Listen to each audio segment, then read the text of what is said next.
3 red dots on a map. That's all I had left of my family the night my husband died. I'm 90. My name is Catherine. My daughter lives in Seattle. My son in Atlanta. My youngest in Phoenix. I stood in our empty house in Ohio, staring at Google Maps, and realized I didn't have a dot. I didn't belong anywhere. So I did what any mother would do. I sold the house, packed 40 years into boxes, and flew to Seattle. Because that's what love looks like, right? You follow your children. It was the worst decision I ever made. And today I'll tell you exactly what it cost me, and what I wish someone had said before I gave up the only home I had. If you're wondering whether to move closer to your children, hear this first. Type 1 if you've thought about moving to be near your kids.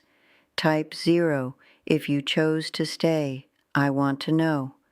I sold the house in November, the house Richard and I bought in 1979.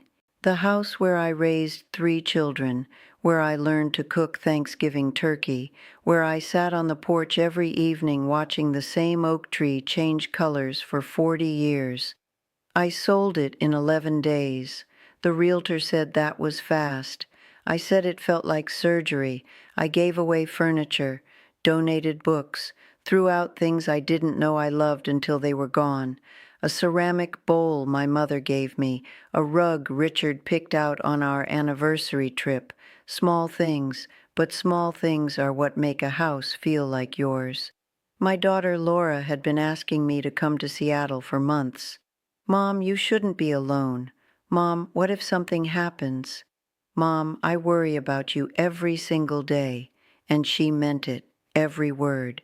Laura has always been the responsible one, the one who calls on Sundays, who sends flowers on my birthday, who checks in after every doctor's visit.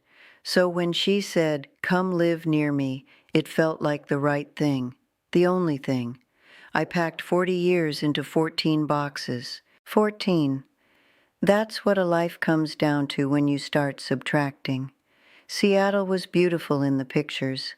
Laura showed me the apartment, a small one-bedroom near her neighborhood, close to a park, close to a grocery store, close to her. That word kept coming up, close, as if closeness was the cure for everything I was feeling. I arrived in January. It was raining, not the kind of rain I knew in Ohio where it comes and goes. Seattle rain is quiet and constant, like someone left a faucet on and forgot. The sky was gray, not dramatic gray, just gray. Every single day. The apartment was clean, modern, smaller than I expected. I unpacked my 14 boxes and realized half of them didn't belong here.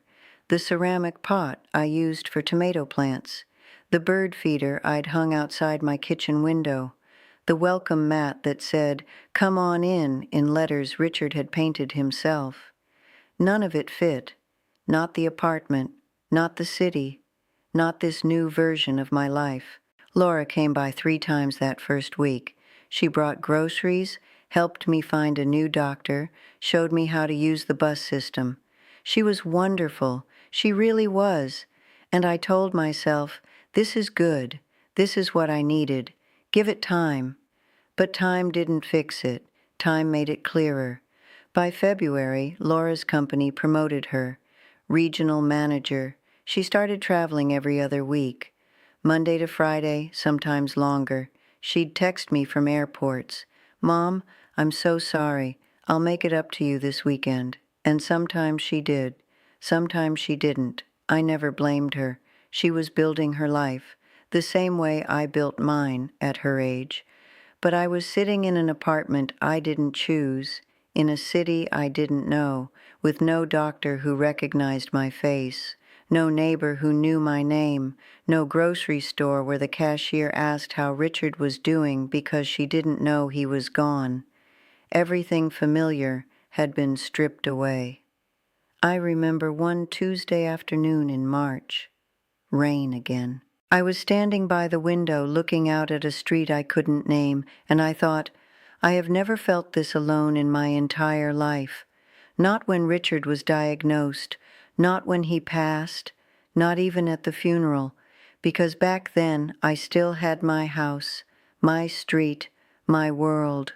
Now I had nothing but proximity to a daughter who loved me but wasn't there. I gave up everything to be close to Laura, and I was still alone. But this time I had nothing left to go back to. The house was sold. The furniture was gone. The oak tree was someone else's now. That's what nobody warns you about. When you uproot yourself for someone else, you don't just lose a house. You lose the invisible things, the way the morning light hits your kitchen, the sound of your neighbor's dog, the pharmacist who knows your prescriptions by heart, the feeling of walking into a room and knowing exactly where everything is without thinking. You lose yourself, quietly, one small thing at a time, until one rainy afternoon you look around and realize you're a stranger in your own life. Now, I want you to know something important. This isn't just my story. I've lived long enough to watch this happen to people I care about. Women who did exactly what I did. Loving mothers who packed up their lives and followed their children across the country, believing closeness would fix everything. Let me tell you about my friend Helen. She's 77, lived in a small town in Virginia her whole life, knew everyone at church by name, had a garden that won the neighborhood award 3 years in a row. Her son got a job in Atlanta and kept asking her to move closer. Mom, it's warmer there. Mom, the hospitals are better. Mom, you shouldn't be so far away. So Helen sold her house, left her church, left her garden, and moved into a senior apartment complex 20 minutes from her son's house.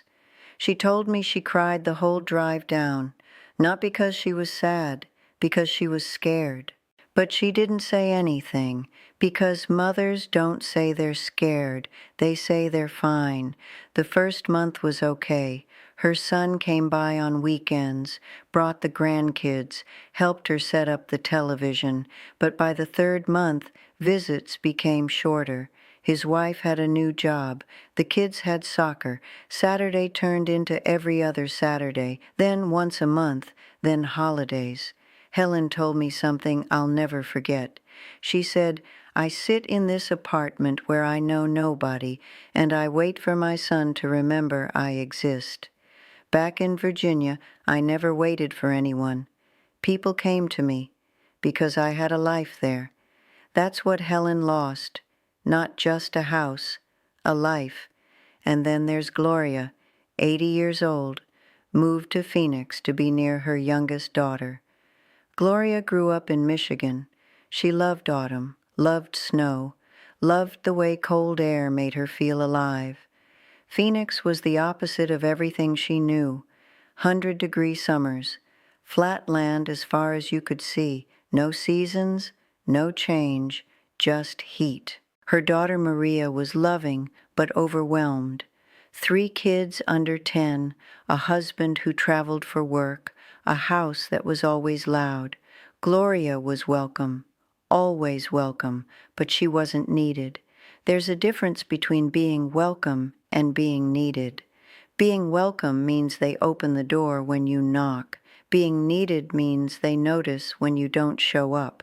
Gloria spent most of her days indoors, too hot to walk, too far from anything to drive. She watched television until the shows blurred together. She called me one evening and said, Catherine, I moved to the sun, and I've never felt darker. Here's what I've learned from Helen, from Gloria, from myself. We all make the same mistake because it comes from the same place.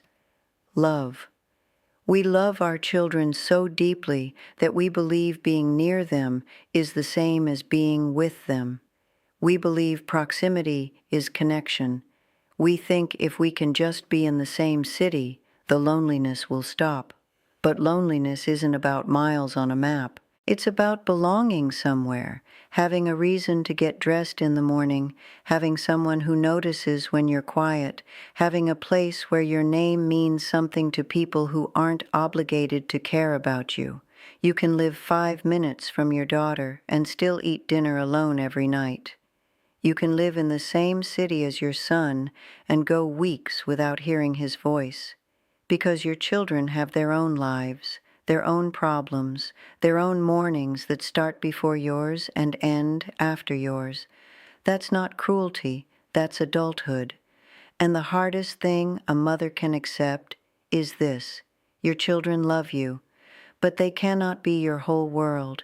They were never meant to be, not when they were small, and certainly not now.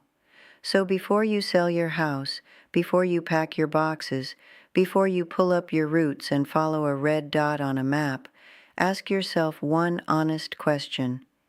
Am I moving toward something? Or am I running from being alone? Because if you're running, the loneliness will follow you. It always does. If you moved closer to your children and found what you hoped for, type 1. If it didn't turn out the way you imagined, type 0. Either way, you're not alone in this. Now, let me tell you what I wish someone had told me before I made that phone call to the realtor, before I taped up the first box, before I said yes to Seattle without asking myself the right question. The right question was never where should I go. The right question was, what can I build right here so I don't need to go anywhere? I know that sounds harsh, maybe even cold, but stay with me, because this is the part that changed everything when I finally understood it. After 2 years in Seattle, I moved back to Ohio, not to my old house. That was gone. I found a small apartment in the same town, 15 minutes from where I used to live, and I started over.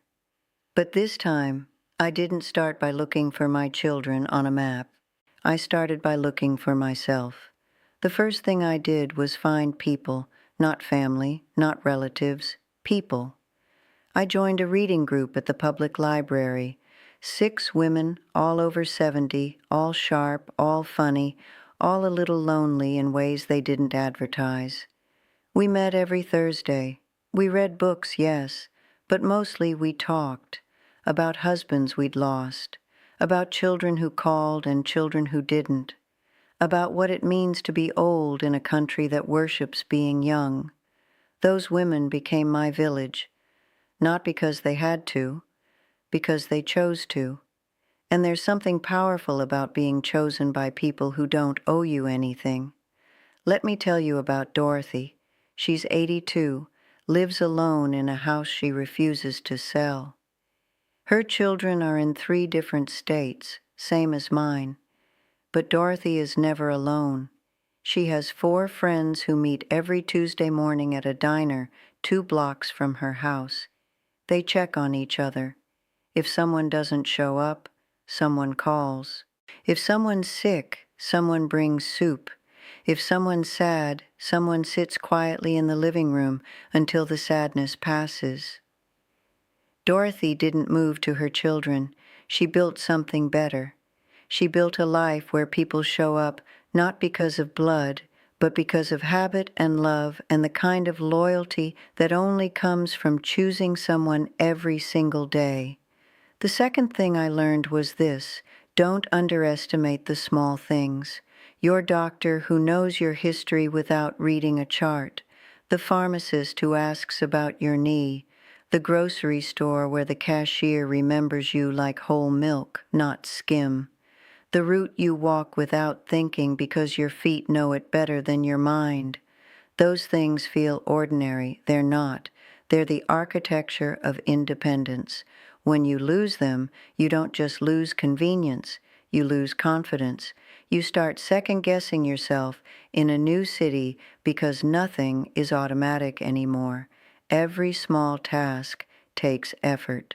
And effort, at our age, drains something deeper than energy. It drains dignity. The third thing: build a reason to wake up. Not a busy schedule, not productivity, a reason. Something that matters to someone besides yourself. I started volunteering at an elementary school near my apartment. I read stories to second graders every Wednesday morning. Those children don't know my last name. They don't know I'm 90. They just know I'm the lady who does the voices. And every Wednesday when I walk in, 6 or 7 small faces light up. Not because I'm their grandmother, because I showed up. That feeling, being expected somewhere by people who aren't your family, that's what saves you, not proximity to your children. And the fourth thing, the hardest one, stay connected to your children, but do not make them your lifeline. Call them, send letters, share stories, but don't call to check if they remember you. Call because you have something to tell them, something you read. Something funny that happened at the library. Something one of the second graders said that made you laugh so hard you spilled your coffee. When your life is full, your calls become lighter. And lighter calls are the ones your children actually look forward to. Nobody wants to answer a phone that only rings with need. The question was never, where should I move? The question was, what can I build right here, right now, so I don't need rescuing? And the answer, it turns out, was everything. Now, let's talk about something that sits underneath all of this, something nobody names but everybody feels: guilt. When your children live far away, guilt becomes a permanent resident in your house. It sits at the table, it sleeps in the guest room, it whispers at night, and it comes from both sides. As a mother, you feel guilty for wanting more, for wishing they'd call more often, for feeling hurt when they cancel plans, for thinking, I gave you everything and this is what I get? You know it's unfair. You know they have their own lives. But the feeling doesn't ask for permission. It just shows up. And here's what I didn't understand for a long time. Your children carry guilt too. They lie awake wondering if they're bad sons and daughters. They feel the distance like a weight they can't put down. They want to call, but they're exhausted, and they're afraid the call will turn heavy. So they wait. And the waiting makes the guilt worse, and the guilt makes the distance wider. I was angry at my children for years, not loudly, quietly, the worst kind of anger, the kind that hides behind I'm fine, and it's okay, and don't worry about me. I resented them for scattering, for building lives so far away, for not staying close like I stayed close to my own mother. But one morning, sitting in that apartment back in Ohio, drinking coffee by a window that finally felt like mine, I realized something. I left my hometown too. I moved away from my mother to marry Richard. I built a life in a place she'd never been. I called on Sundays and visited on holidays and told myself that was enough. It was enough, and it wasn't. Both things are true. Your children didn't abandon you. They did exactly what you raised them to do. They became independent. They chased opportunities. They built families of their own. That's not betrayal. That's your success as a parent. And now it's your turn to do the same thing. Again, at 90, build something that's yours. Not because your children failed you, because you still have life left to live, and that life deserves to be more than waiting by the phone.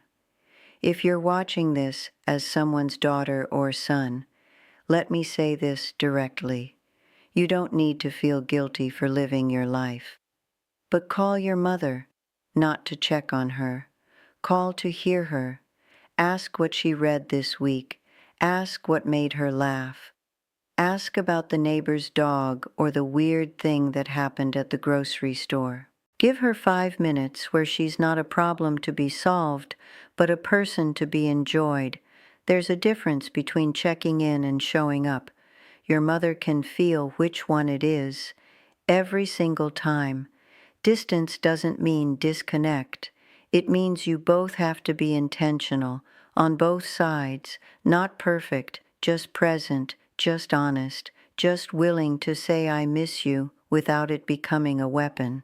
That's not guilt, that's grace. Let me take you back to where this started, a map, 3 red dots, and a woman who didn't know where she belonged. I've lived in 4 places in the last 14 years. The house Richard and I built our life in, the apartment in Seattle that never felt like mine, a temporary room at a friend's place when I came back to Ohio with nowhere to go, and finally, the small apartment where I live now. 2 bedrooms, one for me, one for whoever visits. It's not fancy. The kitchen is small, the hallway is narrow. The elevator makes a sound like it's thinking about whether to work today, but it's mine. Every corner of it is mine. I joined the library reading group in my first week back. 6 women who became 7 when I showed up. Margaret, Louise, Dorothy, Anne, Vera, and Patricia. We don't agree on anything. Margaret thinks modern novels are garbage. Louise only reads biographies. Dorothy falls asleep halfway through every meeting and pretends she was just resting her eyes. But every Thursday at 10 in the morning, we're there, all of us. And if someone isn't, someone calls. That's not obligation. That's belonging. I walk every morning with my neighbor Ruth. She's 74, younger than me, faster than me, and she talks more than anyone I've ever met. She tells me about her grandchildren, her garden, her husband who snores like a freight train. I listen. Sometimes I tell her about Richard, about the oak tree, about the time I moved to Seattle and came back with nothing but 14 boxes and a lesson I should have learned sooner. Ruth doesn't feel sorry for me. She just walks beside me. And some mornings, that's the most important thing in the world. On Wednesdays, I read to 2nd graders at the elementary school. Last week, a little girl named Amara asked me if I was somebody's grandma. I said, "Today I'm yours." She held my hand the whole way to the reading corner. I'm 90 years old, and a 7-year-old made me feel like I still mattered. Because that's what this is really about. Not geography, not logistics, not which city has the best hospitals or the cheapest rent. It's about mattering. It's about waking up knowing that someone somewhere expects you to show up, and that if you didn't, they'd notice. My children still live far away. Laura in Seattle, James in Atlanta, Michael in Phoenix. 3 red dots, same as before. I talk to Laura every Sunday. James calls when he remembers, which is more often than I give him credit for. Michael sends pictures of his kids building things in the backyard, and every picture makes me smile and ache at the same time. That's motherhood, smiling and aching, all at once, forever. But here's what's different now. Last week I opened Google Maps again, same 3 red dots, Seattle, Atlanta, Phoenix, but this time there was a 4th dot, a blue one, right here in Ohio. In this small town with the library and the school and Ruth and the reading group and the elevator that groans every morning, that blue dot is mine. I put it there. Not my children, not my circumstances, me. I'm 90 years old, and I've learned something that took me far too long to understand. Home isn't where your children live. Home is where you choose to matter. Home is where you build something that's yours, not because you gave up on family, but because you finally realized that you deserve a life that doesn't depend on anyone else showing up. Moving closer to your children doesn't fix loneliness. Building a life where you are does.